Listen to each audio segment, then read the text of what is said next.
Hola queridos amigos y amigas de este canal de YouTube, nuevamente muchísimas gracias por sus likes, por sus comentarios, por compartir estos videos.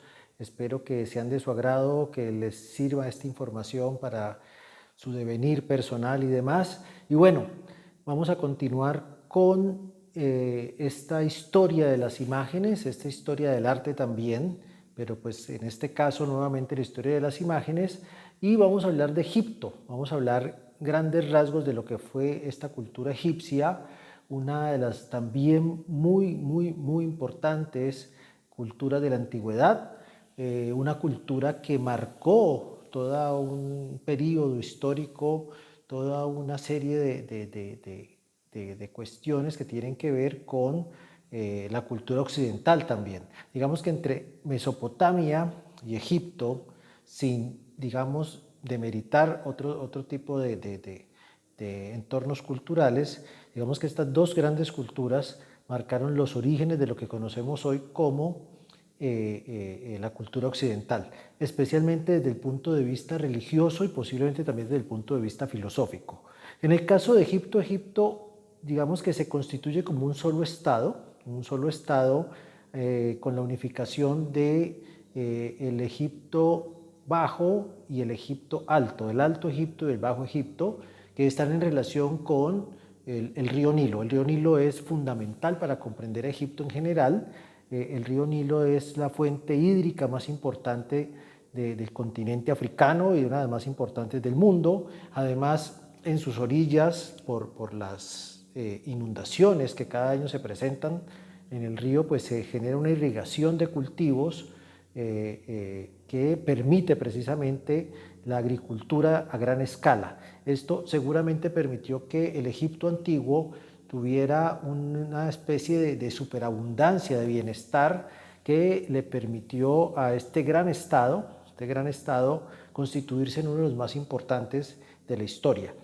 En términos generales, Egipto, digamos que el periodo egipcio se comprende más o menos entre el año 3000 antes de nuestra era al año 30 después, o sea, perdón, antes de nuestra era también. Es un periodo, digamos, de más o menos 3000 años que comprende también cerca de 33 dinastías diferentes, entre ellas no solamente de pobladores originarios de Egipto, sino también en algún momento pobladores de Nubia, un estado africano, subsahariano casi, y pobladores o personas venientes o provenientes más bien de Macedonia, que llegaron junto con Alejandro Magno y que se van a convertir en la última dinastía, la dinastía macedónica o la dinastía de los Ptolomeos. Esa digamos que es como a grandes rasgos la cronología de Egipto, como les digo, más o menos 33 dinastías en todo ese gran periodo de más o menos 3000 años. Egipto se caracteriza, todos lo sabemos, por las pirámides. Digamos que la construcción de grandes pirámides que curiosamente solo se va a dar entre la cuarta y la sexta dinastía, especialmente, y en un periodo muy temprano del desarrollo de la sociedad egipcia. Las pirámides, pues por su gran tamaño y por su importancia arquitectónica y cultural, pues se convierte en el emblema de esta cultura, mas no fue sino en ese pequeño periodo y al inicio casi de lo que consideramos la cultura egipcia, donde se desarrollaron. No se sabe muy bien cómo se construyeron las pirámides, hay diferentes teorías que van desde, obviamente, el uso de arquitectura muy desarrollada, elementos arquitectónicos muy desarrollados, eh, pasando incluso por teorías que hablan de esclavización de algunas poblaciones para construir estos grandes edificios. También, digamos, se habla de que algunos autores hablan de que son mucho más antiguas de lo que lo sabemos. Y bueno, incluso llegamos pues hasta pensar en alienígenas, en extraterrestres, como los hacedores. Hay una interesante teoría sobre que la piedra de Egipto no fue tallada, sino fundida, o sea, como si fuera una especie de cemento antiguo que se realizó en formaletas una teoría también muy discutible, muy discutida. En fin, hay un gran misterio sobre la construcción de esas grandes pirámides que, según los datos que tenemos, se construyeron en periodos de tiempo no mayores a 20 años, lo que implicaría casi que movían un bloque de piedra muy grande, o constituían un bloque de piedra muy grande cada minuto o cada 2 minutos, lo que hace pues casi que imposible la construcción de estas pirámides, por lo menos con la tecnología que tenemos hoy. Además de las pirámides, otro de los grandes elementos característicos de Egipto es la escritura jeroglífica, una escritura que está casi desde el inicio de la cultura egipcia y que se va desarrollando durante todo el dominio o todo el desarrollo de esta cultura, y que solamente va a empezar a ser descifrada a partir de una famosa piedra, la piedra de Rosetta, una piedra encontrada en la invasión francesa de principios del siglo XIX, y que fue investigada primero por un señor de apellido Champollion. Champollion, digamos que es el primero que empieza a descifrar estos jeroglíficos, una escritura que se había perdido su significado posiblemente del siglo III de nuestra era en adelante, y solamente hasta el siglo XIX, o sea, más o menos 14, 15 siglos sin saber exactamente qué decían estos jeroglíficos. La característica de la piedra Rosetta es que es un mismo texto escrito en 3 tipos de lenguaje diferentes, o 3 tipos de escritura diferentes. Por un lado está en griego antiguo, por el otro lado está en demótico, que es una de las maneras de escribir de los egipcios, y por el otro lado está en jeroglífico. Hay 3 maneras en que los egipcios escriben, y cada una asociada, digamos, a cierto tipo de situaciones sociales, culturales y políticas. Por un lado está obviamente la jeroglífica, que es la escritura para los templos, para las tumbas, para los palacios, es la escritura de las élites, gobernantes en general. Por el otro lado está otro tipo de escritura que es la hierática o el hierático, que es un tipo de escritura más como de la parte administrativa, más cercana a lo notarial, a los asuntos del Estado, y la demótica, que es más como la escritura cotidiana, la escritura coloquial y demás.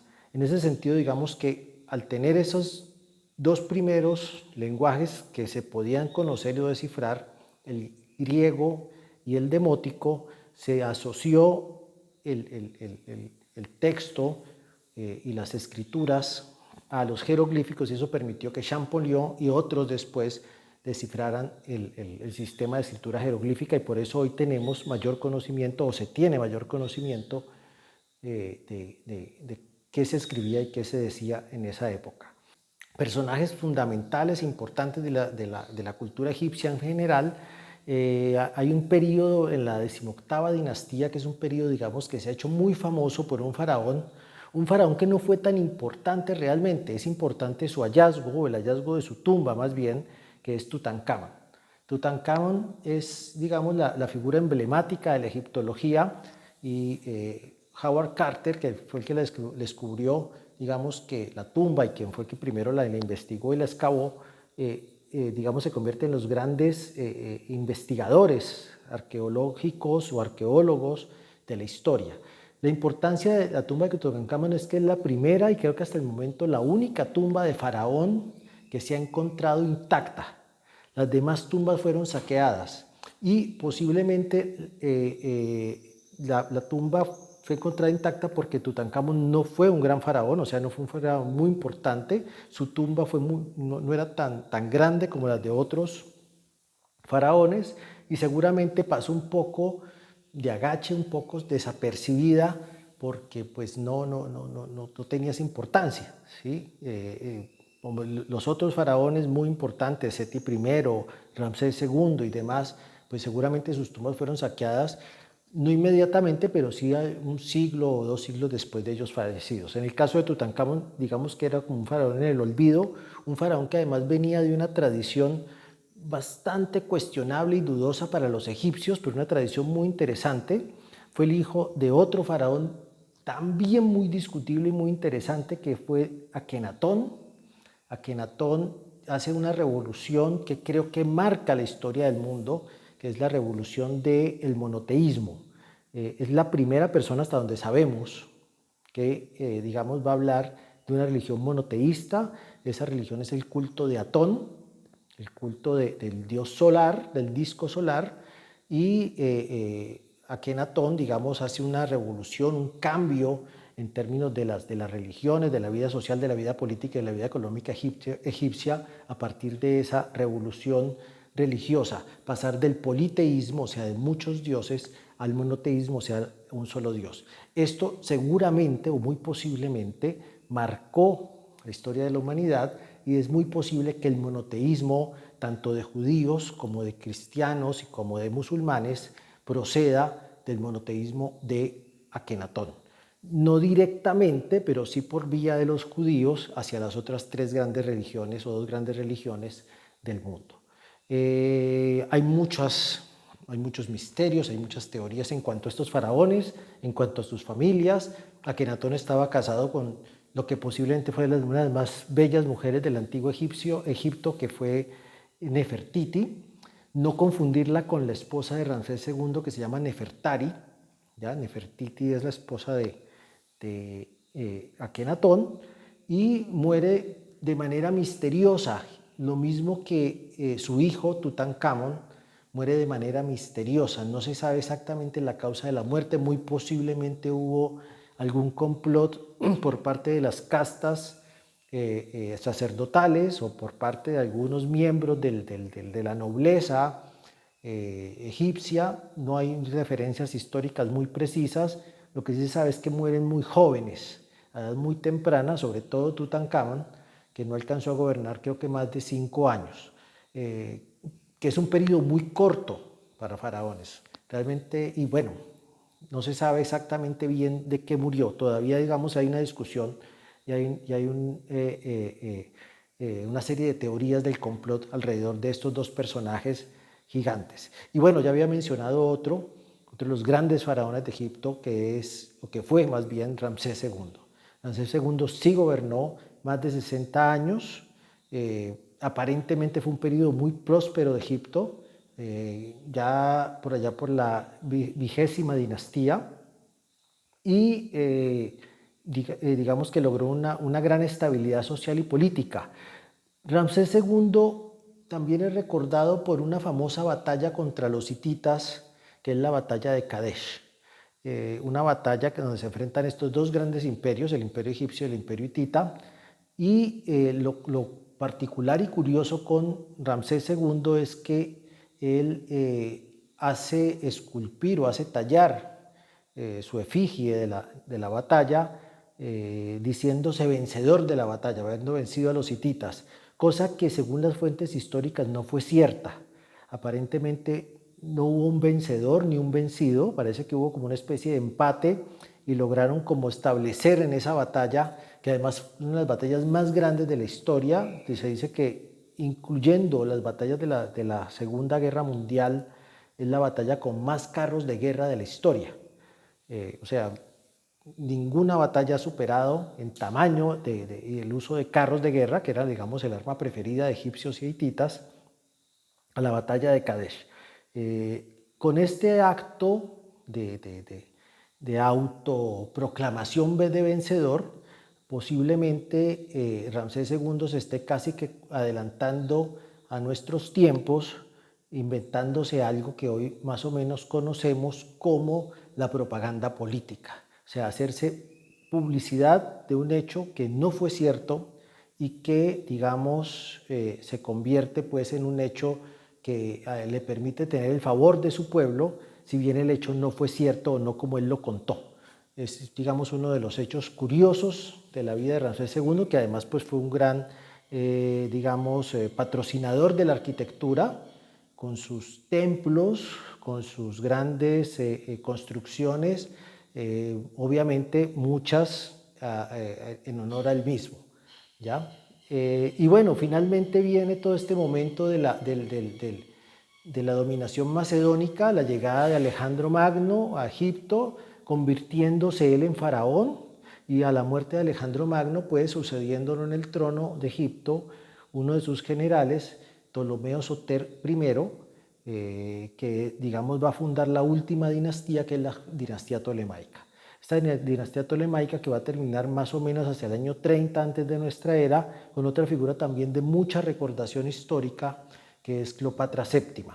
Cleopatra VII que marca, digamos, el fin de todo lo que sería la dominación egipcia, y a su muerte, Cleopatra VII, digamos que está en un último esfuerzo por defender a su imperio de la dominación romana. Termina entonces ahí, digamos, el gran periodo de la cultura egipcia como una cultura autónoma. Ya se convierte Egipto a partir del año 30 antes de nuestra era en una provincia romana, y ya se desarrolla toda una cultura mixta, mezclada, que ya venía dándose con los griegos, pero que se va a desarrollar muchísimo más con los romanos, que es un Egipto mitad, valga la redundancia, egipcio, mitad griego-romano. Eso lo vemos, por ejemplo, en tumbas o ataúdes, en representaciones de dignatarios que van a mezclar el tipo de representación griego o romano con los jeroglíficos y con los atributos de los egipcios. Esto se va a dar casi hasta el siglo III, cuando ya se proclama la religión católica, o la religión cristiana más bien, como la religión del imperio romano en general, y ya se empieza a prohibir, o se comienza a prohibir ahí, el culto a los dioses. Se prohíben los textos antiguos, se prohíbe el tipo de escritura jeroglífica y demás, y es el momento donde, digamos, se cerraría el periodo cultural de Egipto en general. Bueno, espero que esta información haya sido de mucho provecho para ustedes y de su agrado. Les agradezco nuevamente su atención, estar aquí, los likes, compartir, y sobre todo suscríbanse al canal, pongan la campanita de notificaciones para que no se pierdan más contenidos. Muchas gracias, nos vemos pronto.